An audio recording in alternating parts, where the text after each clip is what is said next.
আসসালামু আলাইকুম। Ivy simple cooking চ্যানেলে আবারও আপনাদের সবাইকে স্বাগত জানাচ্ছি আজকের এপিসোড দেখার জন্য।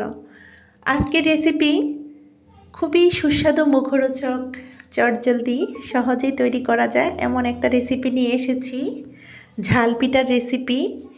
যারা কিনা মিষ্টি পিঠা খেতে পছন্দ করেন না বা মিষ্টি পিঠা খান না, তাদের জন্য এই আজকের ভিডিওটা।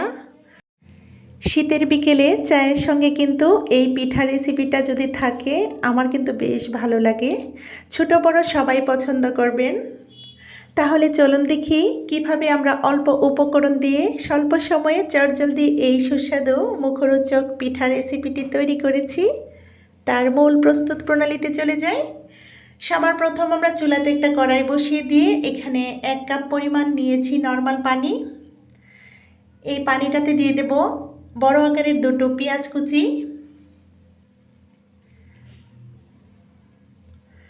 এই পেঁয়াজটা আমরা একটু নরম হওয়ার আগ পর্যন্ত পানিটাতে জাল করে নেব। এখন দিয়ে দিচ্ছি এখানে হাফ চা চামচ পরিমাণ রেগুলার যে সাদা লবণ। আমরা আমাদের স্বাদ মতো লবণটা নিতে পারি। পানিটা ভালোভাবে ফুটিয়ে নিতে হবে। এই পর্যায়ে দিয়ে দিচ্ছি হাফ চা চামচ পরিমাণ করে হলুদ গুঁড়ো, লাল মরিচের গুঁড়ো, ধনিয়া গুঁড়ো দিয়ে একটু নাড়াচাড়া করে নিচ্ছি। এটা একটা মশলাযুক্ত ঝাল পিঠা। এখানে দিয়ে দিলাম স্বাদ মতো কাঁচা পাকা কাঁচামরিচ। এখন দিয়ে দিচ্ছি এখানে ম্যাজিক মশলার পুরোটাই দিয়ে দিলাম, পুরোটুকু দিয়ে দিয়েছি। আমরা কম বেশি সবাই জানি ম্যাজিক মশলা বা ম্যাগি মশলাতে অনেকটাই সুঘ্রাণ তৈরি হয়, খাবারে কিন্তু সুস্বাদু হয়, খাবারের স্বাদটা কিন্তু দ্বিগুণ বাড়িয়ে দেয় এই ম্যাগি মশলাটা।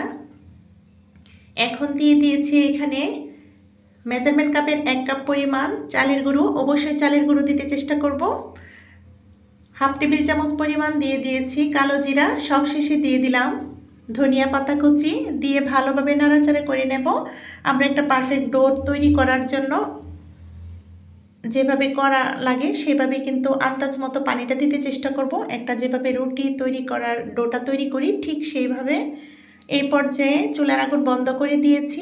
আর এখন একটা প্লেটে ঢেলে নিলাম। ঢেলে নিয়ে হাতের সাহায্যে ভালোভাবে মথে নিতে হবে। এই কাজটা কিন্তু গরম থাকা অবস্থায় করে নিতে হবে। একটু হাতে সহ্য করার মতো গরমটা একটু ঠান্ডা করে নিতে হবে হালকাভাবে। আর যদি হাতে বেশি গরম লাগে তাহলে কিন্তু আমরা পানিতে হাতটা চুবিয়ে নিয়ে নিতে পারি, কিংবা একটু চালের গুঁড়ো হাতে লাগিয়ে লাগিয়ে এই কাজটা করে নিতে পারি। অবশ্যই সাবধানতা অবলম্বন করতে হবে, হাত যেন পোড়া লেগে না যায়। খুব ভালোভাবে মথে নিয়েছি। খুব একটা পারফেক্ট ডো তৈরি হয়ে গেছে। আপনারা দেখতে পাচ্ছেন যেন পারফেক্টভাবে আমরা রুটিটা তৈরি করতে পারি। এই পর্যায়ে কিন্তু আমি লেচি কেটে নিয়েছি। এখন রুটি তৈরি করার জন্য রুটি বেলার যে পিঁড়িটা সেখানে একটু ছড়িয়ে দিয়েছি চালের গুঁড়ো, যেন পিঁড়িতে লেগে না যায় রুটিটা। ভালোভাবে আমরা একটা রুটি তৈরি করে নেব। রেগুলার যে রুটিটা তৈরি করি তার সাথে সামান্য একটু পাতলা করতে হবে, একদম যেন পাতলা হয়ে না যায় আর একদম মোটাও যেন না হয়, সেভাবে আমরা লক্ষ্য রাখব। রুটিটা সেভাবেই তৈরি করতে হবে। আপনারা নিশ্চয়ই দেখে বুঝতে পারছেন। এখন আমরা আমাদের পছন্দ শেপে কেটে নিতে পারি। আপনারা চাইলে কুকি কাটারেও কেটে নিতে পারেন, কিংবা ছুরির সাহায্যেও কেটে নিতে পারেন, কিংবা পিৎজা কাটার দিয়েও কাটতে পারেন। আমি চৌকোন করে কেটে নেব, সেই শেপে কেটে নিচ্ছি। এই পিঠাটার মূল বৈশিষ্ট্য আসলে এভাবেই কাটতে হয়। এটাকে বালিশ পিঠাও বলে থাকেন, অনেকে নুন গড়া পিঠা বলে, নুনিয়া পিঠা বলে থাকে। আসলে আমার বাচ্চারা এটাকে নাম দিয়েছে লেক্সেস পিঠা, লেক্সেস বিস্কিটের মতো লাগছে সেই জন্যই।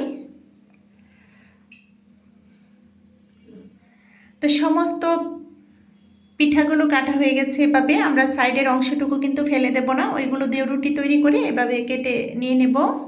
আমি কিন্তু ত্রিভুজ আকৃতির করেও কেটে নিয়েছি সাইডের দিক থেকে, যেন সময়টা বেঁচে যায়। এভাবে করে সবগুলো কেটে নিয়ে একটা প্লেটে রেখে দিয়েছি।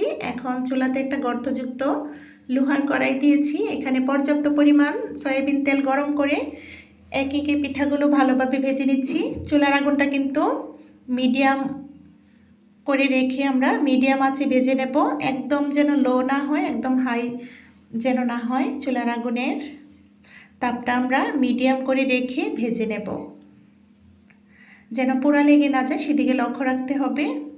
এগুলো কিন্তু ফুলকো ফুলকো হয়েছে আর খুবই ক্রাঞ্চি হয়, আপনারা দেখেই বুঝতে পারছেন। এপিট ওপিট করে ভেজে আমি একটা স্ট্রেনারের সাহায্যে উঠিয়ে নিচ্ছি।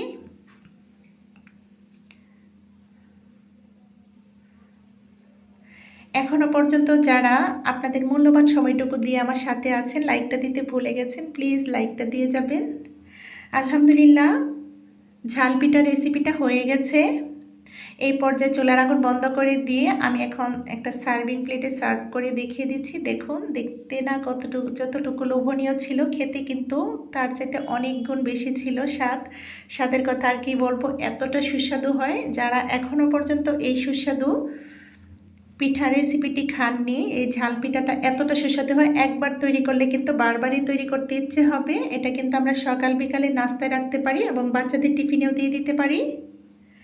আমি কিন্তু ছিঁড়ে দেখিয়ে দিচ্ছি, অনেকটাই ক্রিস্পি ক্রাঞ্চি ছিল আর কিছুটা সময় হয়ে গিয়েছিল, সেজন্য কিন্তু একটু চুপসে গেছে। এটা একটু চুপসে যায় সবশেষে, একটু বেশি দেরি হয়ে গেলে, হলেও স্বাদের কিন্তু এর ফের নেই, খুবই ক্রাঞ্চি থাকে,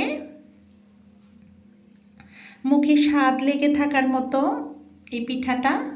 আশা করি এই পিঠা রেসিপি ভালো লেগেছে। ভালো লাগলে এই ধরনের বাঙালিয়ানা রেসিপি পেতে চাইলে লাইক কমেন্ট শেয়ার করবেন, চ্যানেলটাকে সাবস্ক্রাইব করবেন।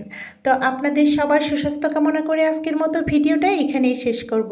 সবাই ভালো থাকবেন, সুস্থ থাকবেন, আমাদের পাশে থাকবেন, আমাদের জন্য দোয়া করবেন। আল্লাহ হাফেজ, আসসালামু আলাইকুম।